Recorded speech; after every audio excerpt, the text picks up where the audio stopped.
अभी तो पार्टी शुरू हुई है, एक वर्टिकल है जो दो भाग में डिवाइडेड है. It's divided into two parts. One is a web series, lifestyle web series, and one is a song in my own voice. So ये मेरी journey as a production house शुरू हुई है इस वेब सीरीज से. उसीलिए मैंने नाम रखा अभी तो पार्टी शुरू हुई है. अभी तो और बहुत कुछ करना है. तो ये 8 एपिसोड का एक सीरीज मैंने बनाया है, जो मैंने बहुत सारी एग्जॉटिक लोकेशंस में शूट किया है. I've shot it in Bangkok, Thailand. I've shot it in Jaipur. I've shot it in Delhi NCR.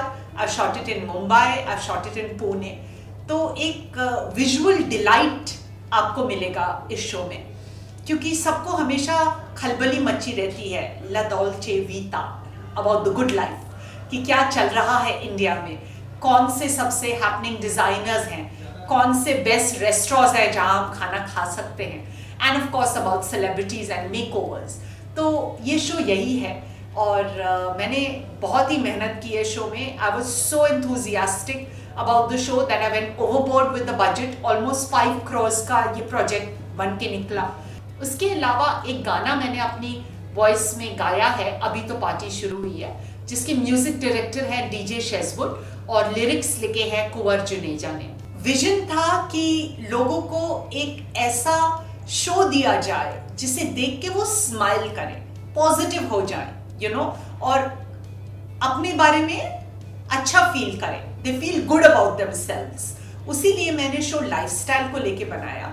आजकल लोग फिक्शनल शोज बनाते ही जा रहे हैं, तो मैंने कहा कुछ अलग करना चाहिए, कुछ हटके करना चाहिए. शूटिंग कंप्लीट हो चुकी है पहले सीजन की, और मुझे इतना अच्छा रिस्पांस मिल रहा है, स्पेशली ओवरसीज से, अमेरिका से, यूके से और यूरोप से, कि लोग बोल रहे हैं आप सीजन 2 बनाइए. इनफैक्ट कई लोगों को ये बात पता नहीं है, मेरे पास 10 years मल्टीपल एंट्री वीजा है अमेरिका का, और मैं कभी अमेरिका गई नहीं हूँ. मेरे कजिन का फ्लैट है न्यूयॉर्क में, वो बुलाते रहते हैं पर मैं जा नहीं पा रही हूँ. So I really hope that I get to visit all my fans in America, क्योंकि अभी हाल ही में मेरी एक video clip Pooja what is this behaviour viral हुई थी, और अमेरिका में उसका इतना क्रेज था कि यूनिवर्सिटीज उस पर ड्रामा बना रही थी अपने थिएटर में, और लोग मेरी तरह ड्रेसअप करके हैलोवीन पार्टीज में जा रहे थे. So you know, I got massive fan following overseas. In fact इस वायरल क्लिप को लेके कार्ल पेन, जो एक हॉलीवुड एक्टर हैं, उन्होंने भी अपने ट्विटर पे लिखा था, और किम कार्दाशियन जो एक इंटरनेशनल आइकॉन है, उनकी बहन क्लोई कार्दाशियन ने मेरे डायलॉग्स अपने इंस्टाग्राम पे लिखे थे, गेट ऑफ माई बैक. और सेंट होक्स एक इंस्टाग्राम हैंडल है, वहां पर क्लोई कार्दाशियन ने यहाँ तक बोला था कि वो मेरी फैन है. सो आई जस्ट होप दैट लोगों को अभी तो पार्टी शुरू हुई है भी इस क्लिप की तरह पसंद आए, क्योंकि सब मुझसे पूछते रहते हैं पूजा आप आजकल क्या कर रहे हैं, क्या नया कर रहे हैं. तो ये मेरा नया प्रोजेक्ट है. बहुत ज़रूरी है, क्योंकि लोग ओवरसीज के ट्रैवल, लीजर और लाइफस्टाइल को ज़्यादा कवर करते हैं. कोई अपने देश के you know good points highlight नहीं करता है.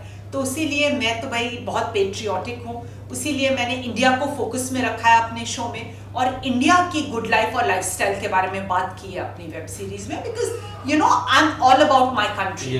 आई love fashion, so I don't have a problem with Urfi Javed, but of late I been observing that she is going over the top with skin show. कुछ ज्यादा ही स्किन शो वो आजकल करने लगे, which I find putting off, क्योंकि एक class, elegance और एक सोफिस्टिकेशन हमेशा मेंटेन करना चाहिए in the way you carry yourself. ये मेरा मानना है. I feel that big boss has now become more aggressive, it has become more difficult. अब तो खुल्लम खुल्ला मारा मारी, गाली गलौज होने लगा है. हमारे टाइम पे इतना ज़्यादा नहीं होता था, और अब तो टास्क्स भी काफ़ी मुश्किल हो गई हैं, बहुत फिजिकली एक्सर्टिंग हो गई हैं. So I think that over a duration of time जो भी ऑडियंस को चाहिए वही कलर्स, एंडोमॉल्स और सलमान खान उन्हें दे रहे हैं, and it's become more cutthroat now. I love my Colors, my Endemol and my Salman Khan family. मैं उनसे बेहद प्यार करती हूँ. मुझे अभी तक याद है वो पुणे तक मेरे को अवार्ड्स के इनवाइट्स भेजते थे, कभी मुझे लेफ्ट आउट उन्होंने फील नहीं कराया. पर जब से एक मिसअंडरस्टैंडिंग हुई है 4-5 साल पहले। मुझ पे किसी ने काला जादू कर दिया था, टोटका, जिससे मेरा दिमाग मेरे ही कंट्रोल में नहीं था और मुझसे सबके अगेंस्ट बातें करवाई गई, क्योंकि वो चाहते थे कि सलमान खान मुझसे अपसेट हो जाएं, मुझे अपनी मूवीज में ब्रेक ना दें, उसीलिए ये सब करवाया गया। And I am so embarrassed and I am so apologetic. मैं हाथ जोड़कर माफी मांगना चाहती हूँ सबसे, Colors, Endemol, Salman Khan and the industry at large, क्योंकि मैं बेबस थी, मैं अपने ही कंट्रोल में नहीं थी, मैंने अपना आपा खो दिया था। सो प्लीज थोड़ा बड़ापन दिखाइए और मुझे माफ करिए, और हम एक नया दौर सेट करेंगे पॉजिटिविटी का, because I really miss my Endemol, Colors and Salman Khan family. I love them and I really miss them to bits. Well, जिन लोगों ने मेरी जिंदगी वेस्ट की है उन्हें माफ करना बहुत ही मुश्किल है, because सब कुछ जिंदगी में वापस मिल जाता है। आपको पैसे वापस मिल जाते हैं, आपको आपके चाहने वाले वापस मिल जाते हैं, पर आपको टाइम जो वेस्ट किया गया है वापस नहीं मिलता है। तो बहुत मुश्किल हो जाता है ऐसे लोगों को माफ करना। लॉकअप के लिए मुझे कॉल आया था कास्टिंग एजेंट से, मैंने मना कर दिया एंड आई रिग्रेट इट, मुझे कर लेना चाहिए था, because I think Ekta Kapoor is doing a fabulous job and I like Kangana also. तो अगर लॉकअप सीजन 2 के लिए वो मुझे बुलाएंगे, I will definitely accept it and Bigg Boss 16 का भाग बनना चाहूंगी, क्योंकि कार्ल पेन, क्लोई कार्दाशियन, पूरा अमेरिका, यूरोप और इंग्लैंड चाहता है कि मैं वापस सलमान खान के साथ स्टेज पे खड़ी हूँ। तो मेरी ये बहुत ही बड़ी विश है एंड आई होप ये फुलफिल हो जाए। जी हाँ, मेरे प्रोडक्शन हाउस के बैनर के अंडर बहुत सारे प्रोजेक्ट साइमल्टेनियसली चल रहे हैं। अभी मेरी biography what's in a name, you are not born to be mediocre release होगी कुछ महीनों में। इस बुक में मैंने अपनी पूरी जर्नी के बारे में बताया है, जो लोग बहुत ही दिलचस्पी से पढ़ना चाह रहे हैं, because they want to know how tough can it get in this industry.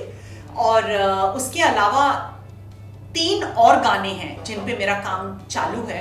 अभी तो पार्टी शुरू हुई है, को मिला के 4 गाने हैं जिन पे काम चल रहा है, और 2 रियलिटी शोज भी मैं बना रही हूँ। एक तो है spare me the crab mentality, जहाँ पर मैं लोगों को अपना हुनर दिखाने के लिए बुलाती हूँ, और उसके बाद एक और रियलिटी शो है जो स्वयंवर के जैसे है, जिसका नाम है Pooja what is this behaviour, marry me, जिसमें मैं विनर के साथ शादी करने वाली हूँ। इस शो के लिए मैंने New York based marriage counsellor Hunt के साथ टाई अप किया है, और बैकएंड का काम इस पे जारी है, पर as you can understand it's not an easy show. और इस शो से मैं एक बहुत ही क्रिटिकल डिसीजन अपनी जिंदगी का लेने वाली हूँ विनर के साथ शादी करके, तो इसमें थोड़ा टाइम लगेगा, पर जब ये रिलीज होगा धमाकेदार होगा।